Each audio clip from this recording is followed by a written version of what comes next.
주일 예배에 오신 여러분을 환영합니다. 오늘은 부활절 제3주 주일입니다. 오늘의 키워드는 회복입니다. 회복이라는 말은 원래의 상태로 돌이킨다, 원래의 상태를 되찾는다는 사전적 의미를 가지고 있습니다. 우리가 여기서 주의할 것이 하나 있습니다. 회복이라는 말을 쓰기 위해서는 반드시 회복할 지점을 알고 있어야 한다는 것입니다. 사전적 정의에서 말한 그 원래의 상태 말이죠. 회복 후 돌아갈 건강했던 원래의 상태를 알고 있어야 한다는 말입니다. 즉, 아프기 전의 상태를 알아야 하고 돌아갈 집이 어딘지 잘 알고 있어야 회복이라는 말을 쓸 수 있다는 겁니다. 그러므로 그 원래의 상태를 모른다면 우리는 회복이라는 말을 쓸 수가 없습니다.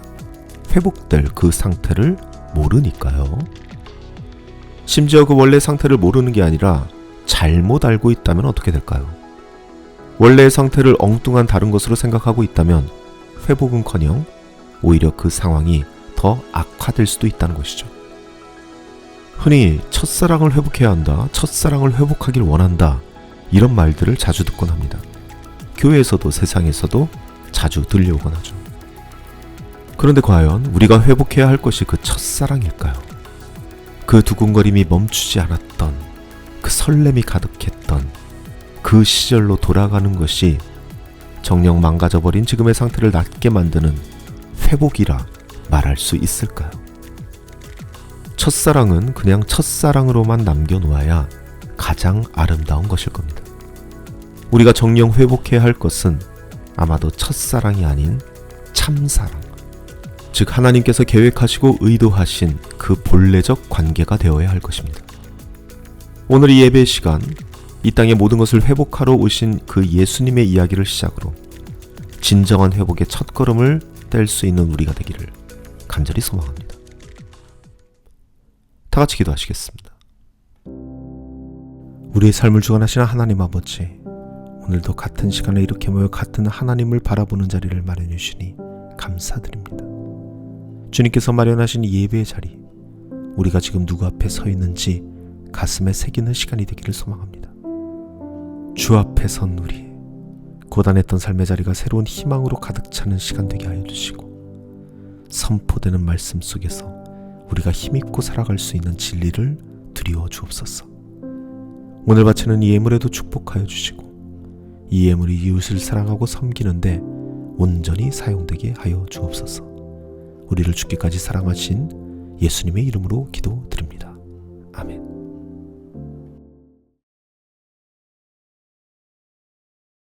오늘 우리는 회복의 이야기를 하려 합니다.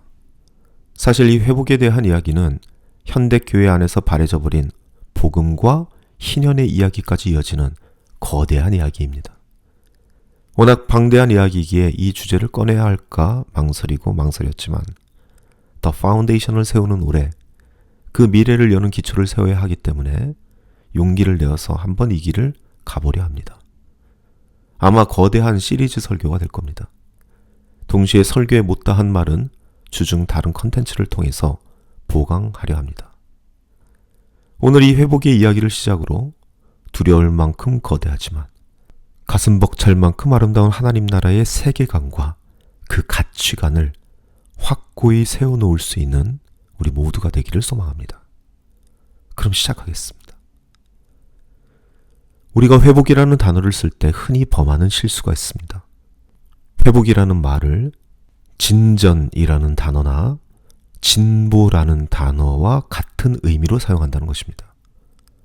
진전의 사전적인 의미는 일이 진행되어 발전함이라는 의미를 가지고 있습니다. 진보의 사전적인 의미 역시 정도나 수준이 나아지거나 높아짐이라는 의미를 가지고 있죠. 진전이나 진보는 앞으로 나아간다, 발전해 간다는 의미를 가진 말입니다. 영어로는 progress, advance, development 등이 있을 겁니다. 진보나 진전은 앞으로 나아가는 것입니다. 회복과는 전혀 다른 말입니다. 그 방향이 완전히 다르죠. 회복은 앞으로 나아가는 것이 아니라 과거 어느 시점으로 어떤 상태로 돌아가는 것을 말합니다. 그러니 우리 분명히 합시다. 회복은 보다 나아지는 것이 아닙니다. 그것은 진보입니다. 회복은 원래의 자리로 돌아가는 것입니다. 이 둘은 시작점부터 다릅니다. 진보는 지금 나의 상태가 괜찮다는 전제 안에서 시작합니다. 지금도 괜찮은데 더 좋은 상태로 발전하는 것, 이것이 진정과 진보입니다. 하지만 회복은 전혀 다릅니다. 회복은 지금 나의 상태가 망가졌다, 깨어졌다, 벗어났다 라는 전제 안에서 시작합니다. 지금은 비정상적이지만 예전에는 멀쩡했던 상태가 있었던 겁니다. 그 멀쩡했던 그 원래의 모습으로 돌아가는 것, 그것이 바로 회복입니다. 우리는 아픈 사람들에게 어째 몸은 좀 좋아졌어? 이렇게 묻습니다. 이것 때문에 좀 헷갈릴 수 있을 겁니다. 하지만 잘 생각해보죠. 이 질문 역시 아프기 전에 건강했던 상태로 돌아가고 있느냐고 물어보는 것이지 어떤 초인적인 건강 상태로 진보하고 있냐는 뜻이 아닙니다. 제가 이것을 왜 이렇게 강조할까요? 바로 이 회복과 진보를 혼동하는 것에서 아주 큰 문제가 생겨났기 때문입니다. 성경 안에는 수많은 회복의 스토리가 있는데 이 둘을 혼동한 나머지 그 회복의 스토리를 거의 다 진보의 스토리로 바꿔버렸다는 것입니다. 탕자의 이야기를 진보의 스토리라고 생각하는 사람은 없을 겁니다. 명백하게 아버지께로 되돌아갔다 라고 말하고 있으니까요. 이 이야기는 집을 나간 아들이 아버지의 집이라는 원래의 자리로 회복하는 스토리입니다. 하지만 이건 어떨까요? 소년 다윗이 이스라엘의 왕이 되는 것. 우리는 흔히 이것을 역경을 딛고 성공한 진보의 스토리로 읽습니다. 하지만 우리 기억합시다. 다윗은 이미 사무엘을 통해 기름 부음을 받았습니다. 그는 이미 하나님에 의해 왕으로 정해진 사람이었습니다. 그런데 사울의 질투 때문에 왕이 되기는커녕 광야로 쫓겨나 목숨을 부지하기에 미친 척까지 해야 했습니다. 그 여정은 밑바닥에서 정상으로 올라가는 진보의 스토리가 아닙니다. 하나님께서 정하신 왕의 자리라는 원래 위치에서 벗어났다가 하나님의 인도하심으로 그 자리로 다시 복귀하는 회복의 스토리입니다. 아브라함의 스토리는 또 어떨까요? 이걸 진보의 관점으로 보면은 갈대아 우르의 평범한 사람이 하나님의 명령 하나 믿고 집 나와서 고생하다가 가나안 땅의 유력자로 성장하는 성공 스토리가 됩니다. 하지만 정말 그럴까요? 하나님께서는 아브라함에게 고향을 떠나라 하시며 이렇게 약속하십니다. 창세기 12장 말씀입니다. 내가 너로 큰 민족이 되게 하고 내게 복을 주어 내 이름을 창대하게 하리니 너는 복이 될지라. 땅의 모든 족속이 너로 말미암아 복을 얻을 것이라. 하나님께서는 아브라함을 복의 근원으로 이미 정하셨습니다. 그의 인생은 무에서 유를 창조하는 진보가 아니라 하나님의 부르심 안에서 복의 근원이라는 원래의 정체성과 사명을 찾아가는 회복의 여정이었습니다. 노아가 방주를 지어 이 세상을 심판 속에서 건져난 이야기도 단순히 착한 사람이 복받은 이야기가 아니라 죄로 인해서 깨어진 세상 속에서 하나님께서 자신의 의를 회복하고 새로운 시작을 가능케 한 이야기로 볼 수 있는 겁니다. 성경에 기록된 이런 모든 회복의 스토리들이 어느새 진보의 스토리, 성공의 스토리로 포장되어 왔습니다. 자, 그렇다면 이제 근본적인 질문을 던져봅시다. 회복의 스토리를 진보의 스토리로 해석한다면 도대체 어떤 현상이 일어나게 될까요?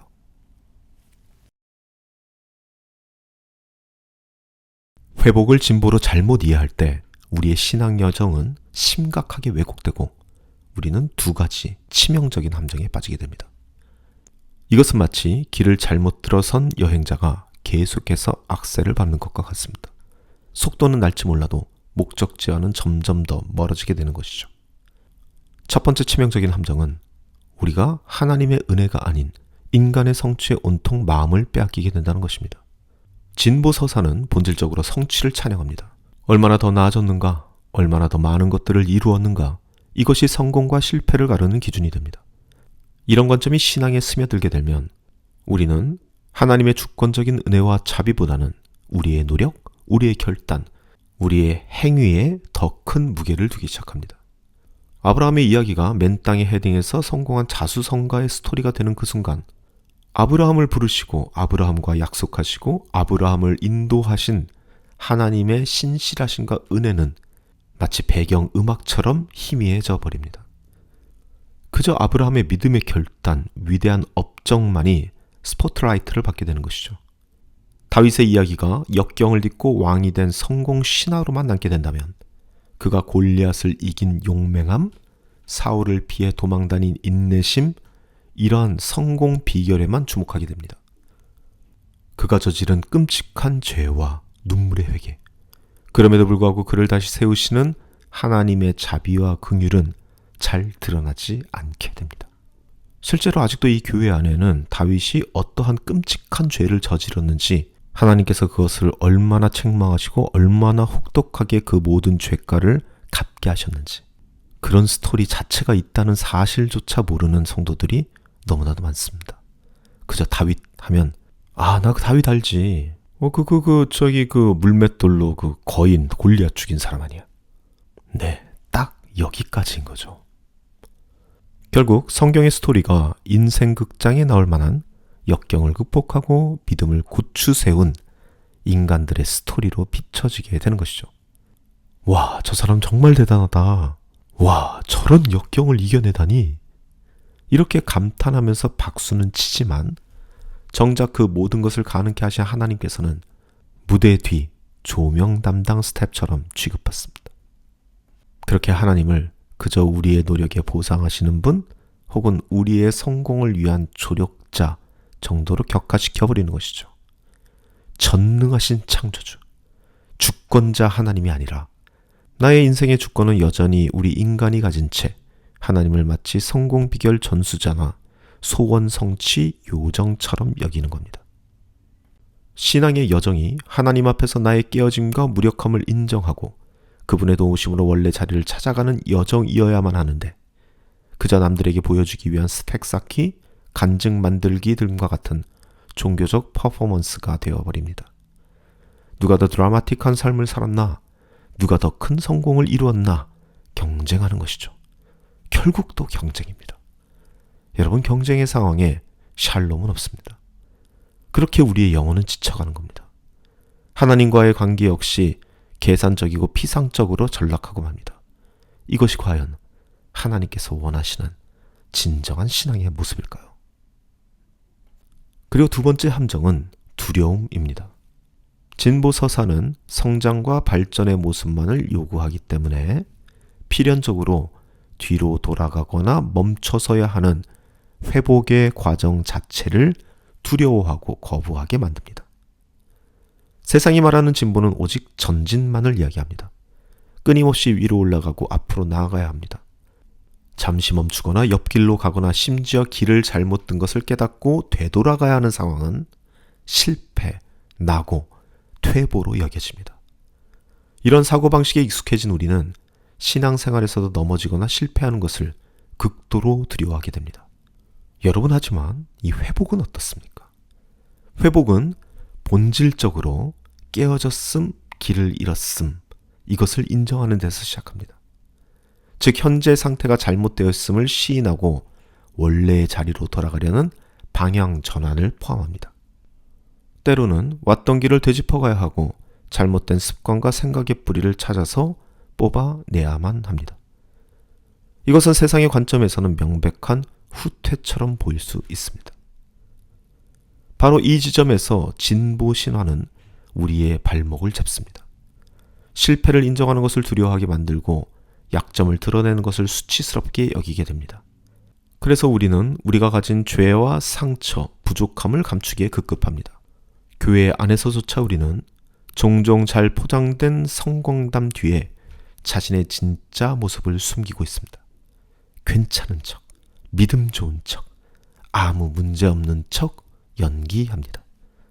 마치 깨끗하게 닦인 쇼윈도처럼. 겉모습은 화려할지 몰라도 그 안에는 먼지 쌓인 진열품처럼 차갑고 생명력이 없을 수 있습니다. 하나님께서는 우리에게 끊임없이 회개하라고 말씀하십니다. 회개, 이 메타노이아는 단순한 나의 죄의 고백이 아닙니다. 메타노이아는 생각과 방향을 돌이키는 것입니다. 잘못된 길에서 돌아서서 하나님에게로 향하는 것, 이것이야말로 회복의 핵심적인 움직임입니다. 그러나 진보에 대한 강박은 우리로 하여금 이 돌이킴을 주저하게 만듭니다.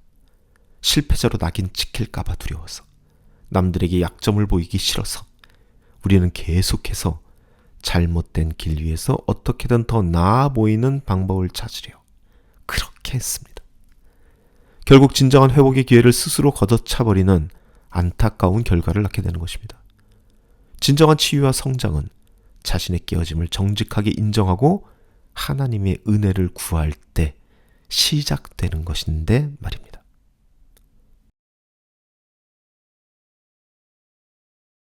그렇다면 우리는 이 진보의 함정에서 어떻게 벗어날 수 있을까요? 길은 분명합니다. 세상이 속삭이는 더 나아짐의 유혹을 떨쳐내고 하나님께서 말씀하시는 진정한 회복에 우리의 시선을 고정하는 것입니다.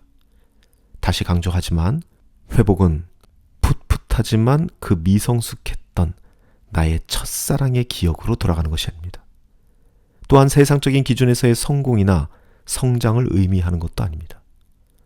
회복은 하나님께서 우리를 위해 본래 의도하셨던 원래의 자리, 즉 그분과의 올바른 관계, 그리고 그 관계 안에서 누리도록 계획하신 풍성한 삶의 모습으로 돌아가는 것입니다. 죄로 인해서 깨어지고 세상의 가치관에 물들어 뒤틀리고 나의 욕심과 교만 때문에 벗어났던 바로 그 자리, 하나님께서 디자인하신 나의 본 모습을 되찾는 여정입니다. 그리고 이 위대한 회복의 길을 열어주신 분이 바로 예수 그리스도입니다. 그분은 우리의 성공을 돕기 위해 오신 분이 아니라 우리의 근본적인 깨어짐, 즉 하나님과의 단절을 해결하기 위해 오셨습니다. 그분의 십자가는 우리의 죄값을 대신 치르심으로 하나님께로 나아갈 수 있는 길을 다시 열어주신 화해의 사건이며, 동시에 우리의 상처와 실패, 약함까지도 모두 끌어안으시는 하나님의 무한한 사랑의 확증입니다. 그분의 부활은 죽음의 권세를 이기시고 우리에게 새로운 생명, 영원한 회복의 소망을 주신 결정적인 증거입니다. 예수님 안에서 우리는 비로소 참된 회복을 시작할 수 있습니다.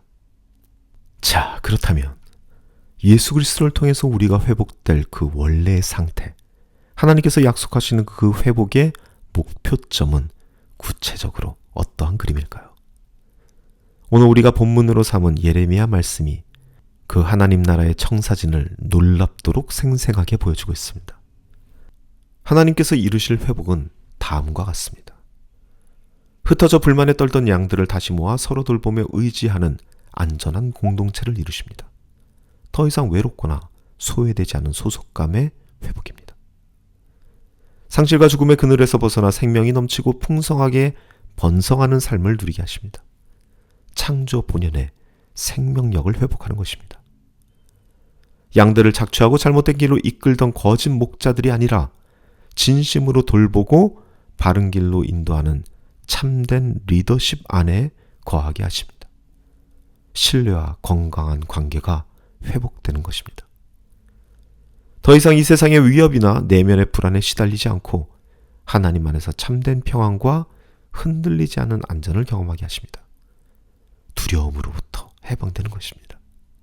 힘의 논리와 불의가 판치는 이 세상 속에서 모든 사람에게 공평과 정의가 실현되는 하나님 나라의 질서를 세우십니다. 사회적 관계가 회복되는 것입니다. 그리고 이 모든 회복의 정점은 우리가 하나님을 피상적인 관념이나 두려움의 대상이 아니라 우리의 의가 되시는 주님, 여호와 츠드케는 그렇게 인격적으로 만나고 그분의 신실하신 통치를 기쁨으로 받아들이며 살아가는 것입니다. 하나님과의 친밀한 관계의 회복, 이것이 모든 회복의 기초이자 궁극적인 목표입니다. 이것이 바로 하나님께서 예수 그리스도 안에서 우리에게 주시기 원하는 진짜 복, 참된 샬롬의 모습입니다. 세상에서 말하는 성공이나 진보와는 비교할 수 없는 깊고 풍성한 회복입니다. 하지만 항상 이럴 때 이러한 질문들이 따라오곤 하죠. 하지만 이 목사님, 이거 너무 관념적인 얘기 아닙니까? 비현실적이기도 하고요. 이거 너무 그렇게 매력 있어 보이진 않습니다, 목사님. 네, 인정합니다. 너무 관념적이죠. 이렇게 좋은 세상 같기는 한데 그닥 매력 있어 보이는 세상은 아니죠. 그래서 우리는 다음 시간에 이 거대하지만 너무나도 관념적인 하나님의 회복의 약속이 어떻게 우리의 깨어진 현실 속에 침투해 들어오는지, 어떻게 우리의 일상 속에서 구체적인 능력으로 충분히 매력 있게 다가오는지를 함께 나누어 보려 합니다. 그 열쇠는 바로 기쁜 소식이라는 의미를 가진 복음에 있습니다. 다음 시간에는 우리가 잘 알고 있다 생각하지만 실제로 그것이 무엇입니까? 라고 물어봤을 때 이걸 내가 잘 모르고 있구나 라는 것을 깨닫게 되는 이 복음. 이 복음이 어떻게 하나님의 회복의 이야기를 우리의 현실 속에서 얼마나 매력적인 이야기로 만들어가는지를 더 깊이 탐구해 보도록 하겠습니다. 오늘은 먼저 우리의 관점을 고정합시다. 너무나 세속적인 이 진보의 신기루를 쫓는 것을 멈추고 하나님께서 약속하신 그 회복의 참된 의미를 붙잡읍시다. 나의 깨어짐과 연약함을 더 이상 감추려 하지 말고 있는 모습 그대로 우리의 의가 되시는 주님, 그 예수 그리스도께 나아가십시오. 그분 안에서 시작되는 이 놀라운 회복의 여정에 함께하는 저와 여러분이 되시기를 간절히 소망합니다. 하나님 아버지, 세상의 헛된 진보를 쫓던 저희들을 돌이키사 우리의 의가 되시는 예수님 안에서 참된 회복을 구하게 하여 주옵소서. 깨어진 모습 그대로 주님께 나아가오니 주의 뜻 안에 있는 원래의 자리로 저희를 이끌어 주옵소서. 이제는 우리를 주께까지 사랑하신 우리 주 예수 그리스도의 벅찬 은혜와 우리를 사랑하사 독생자 예수를 이 땅에 보내주신 하늘아버지의 극진하신 사랑과 우리의 삶의 인도자이자 보혜사 되시는 성령님의 사귐이 여기 모인 주님의 자녀들 가운데 영원토록 함께하기를 간절히 축원하옵나이다.